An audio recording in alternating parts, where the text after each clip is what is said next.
Allah tərəfindən bayramlar vasitəsilə bizə bir mesajlar var.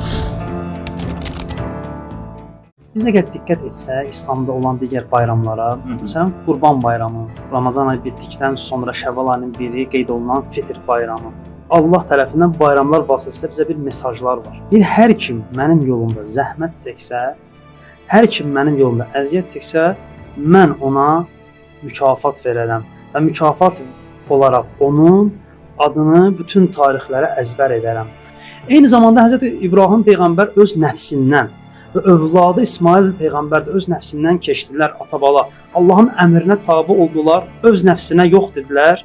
Allah bu nəfsə yox demək, bu zəhməti dəyərləndirdi, öz yerində orada qoç göndərdi. Bu hadisəni tarix olaraq yaşatmaq üçün müsəlmanlar arasında bayram günü təyin etdi.